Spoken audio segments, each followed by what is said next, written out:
Angelina Jordan interviewed by Anne Lindmo, NRK TV, Lindmo, 11/14/2015. Okay, let's listen. It says English and ESP, which has got to be Spanish, right? Subtitles. So let's listen up. Fint å ha deg her, Angelina. Fortell litt nå hva som har skjedd siden du vant Norske Talenter. Hvor har du vært og sunget den? Jeg har sunget Tyskland, Hamburg, Berlin, Frankrike, USA. Ja, mange steder. Mange steder. Har du fans overalt? Ja. Hva er det du liker med å reise? Jeg lærer veldig mye ting, og man lærer mye mer enn ting enn å gå på skole. Sier du det, ja? Men du går litt på skolen nå? Ja. Ja, du gjør det. Ja, ikke sant? Og så reiser du innimellom. I'm going to back this up because I didn't have the subtitles on. I'm just going to put them in English because that's the only language I know. So. Fortell litt nå hva som har skjedd siden du vant Norske Talenter. Hvor har du vært og sunget den? Jeg har sunget Tyskland, Hamburg, Berlin, Frankrike, USA. Ja, mange steder. Mange steder. Har du fans overalt? Ja. Hva er det du liker med å reise? Jeg lærer veldig mye ting, og man lærer mye mer enn ting enn å gå på skole. Sier du det, ja? Men du går litt på skolen nå? Ja. Ja, du gjør det. Ja, ikke sant? Og så reiser du innimellom. Og nå har du da, denne uka, så gir du ut en bok. Hvor det er en historie som du har laget. Ja. Og så er det en som har laget tegninger. Ja, det er mormor. Det er mormor. Ja. Fortell om mormor. Mormor, hun er veldig inspirerende, og jeg elsker henne.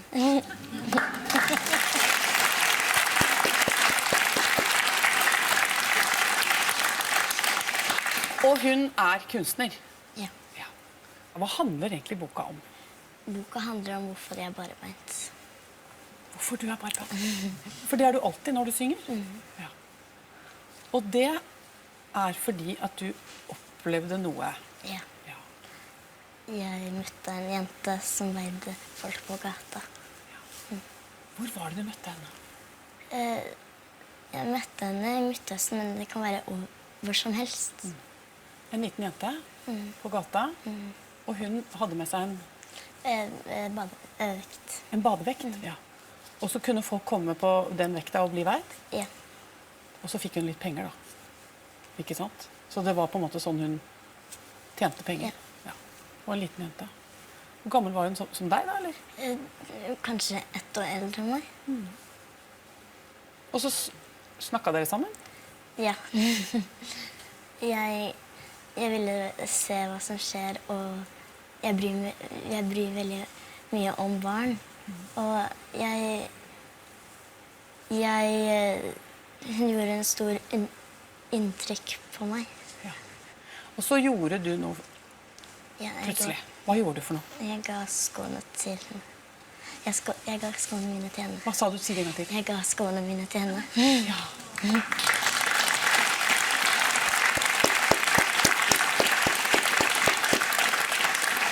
Husker du, hva slags sko var det da? Det var havgrønne, de var sånn støvler, og jeg elsket dem.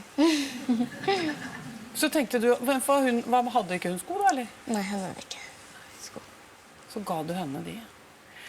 Og det som skjedde med deg da du møtte henne, det har liksom for du skriver mye, gjør du det? Ja, i dagboken. Ja, se på den. Her er dagboka di. Så skrev du ned alt det som skjedde, og jeg tenkte det var så fint om du kunne lese litt. For da beskriver du litt hva du tenkte da egentlig når du hadde møtt henne, ja? Ja. Det som er hjertet mitt. Verden veldig rar. Akkurat der og da følte jeg at døra mi I hjertet åpnet seg, og at det ble fullt med masse lys. Det var som det fantes fra jord til himmel en trapp. Jeg klatret opp trappene. Det å kunne gjøre noe for et annet menneske var så stort. Vanskelig å si akkurat.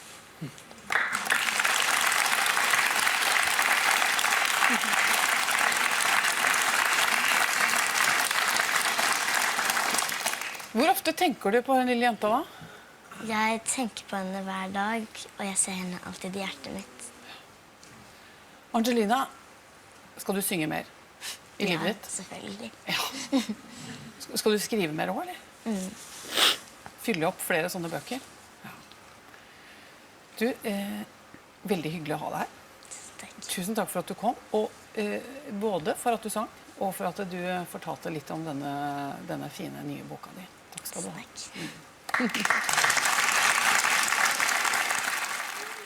Yeah, well, I know a lot of you like, I've had a lot of comments that say I should make my picture bigger because it's a reaction channel and we should be able to see your reactions.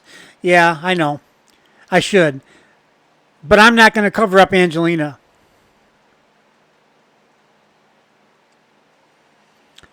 You can probably see I'm a little emotional and crying, and that's all stuff that I wouldn't normally allow anybody to see. So if it brings you any, I don't know, if it's interesting to you, then that's good, I guess. That's all right. I don't mind sharing at this point in my life.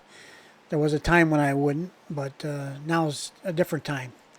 So, yeah, it's so touching, the goodness of this girl, the purity of her spirit. You know, I've said before, I think she's basically pure love and kindness. She talks about it all the time. Whenever you see her in any setting, I know there's somebody filming it so they could film just the good stuff, I suppose.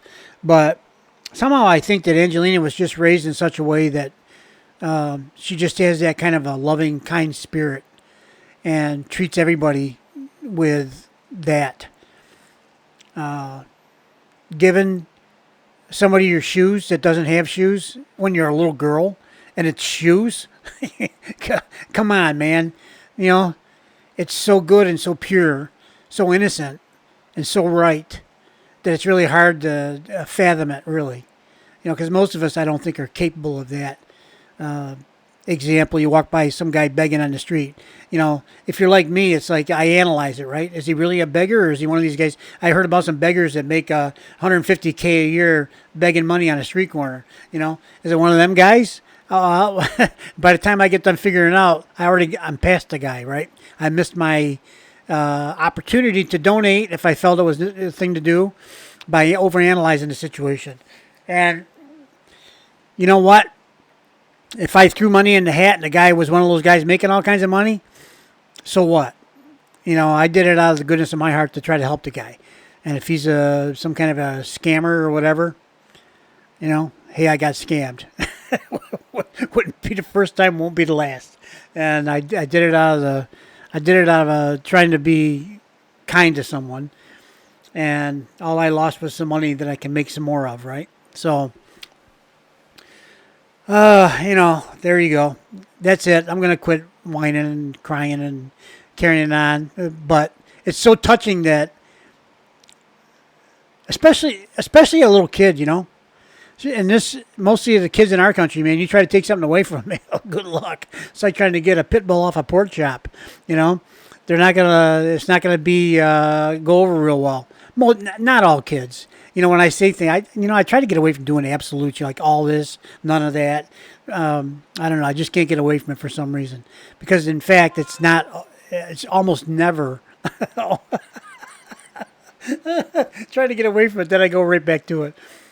It's very rarely an absolute all or nothing, even though I view the world that way sometimes.